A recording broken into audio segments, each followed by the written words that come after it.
საქართველოს პრემიერ-მინისტრის პირველი ვიზიტი უცხოეთში ბიძინა ივანიშვილი ბრიუსელში უკვე შეხვდა ევროკავშირის და ევროკომისიის პრეზიდენტებს შეხვედრას ქვეყნის საგარეო საქმეთა მინისტრი მაია ფანჯიკიძე და სახელმწიფო მინისტრი ევროატლანტიკურ საკითხებში ალექსი პეტრიაშვილიც ესწრებოდნენ. გაკეთა პირველი კომენტარები მხარეები საქართველოსა და ევროკავშირის თანამშრომლობის გაღრმავებაზე ემუშავებენ. ბიძინა ივანიშვილმა და ჟოზე მანუელ ბაროზომ ჟურნალისტების კითხვებს უპასუხეს და თემაზე ახლა ქეთი ქარდავა ისაუბრებს. უფრო ცვლად ქეთი გისმენთ. როგორც წინასწარ იყო დაგეგმილი ევროკომისიაში ჟოზე მანუელ ბაროზოსა და საქართველოს პრემიერ-მინისტრის ბიძინა ივანიშვილის შეხვედრის შემდეგ სტუმარიც და მასპინძელიც გამოვიდა პრესასთან.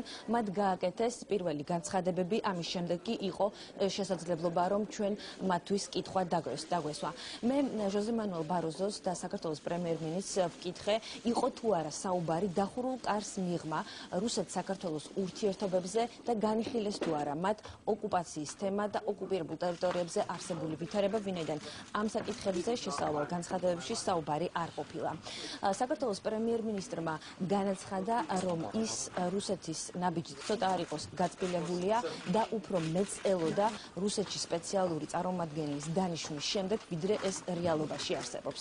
რაც შეეხება ევროკომისიის თავმჯდომარეს, მან განაცხადა, რომ სწორედ ეს ხედვა მოისმინა საქართველოს პრემიერ-მინისტრისგან, რაც შეეხება სამხრეთოსა და აფხაზეთს, ჟოზე მანუელ ბაროზომ განაცხადა, რომ ევროკავშირი მხარს უჭერს საქართველოს ტერიტორიულ მთლიანობას და ეს პოზიცია არასდროს შეიცვლება.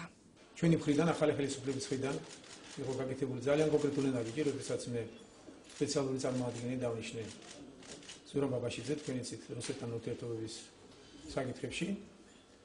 პირველ ეტაპზე ჩვენ რაღაც იმედგამწირდება მივიღეთ მათი განცხადებებით, არ იყო შესატყვისი რეაქცია ჯერჯერობით რუსეთის მხრიდან.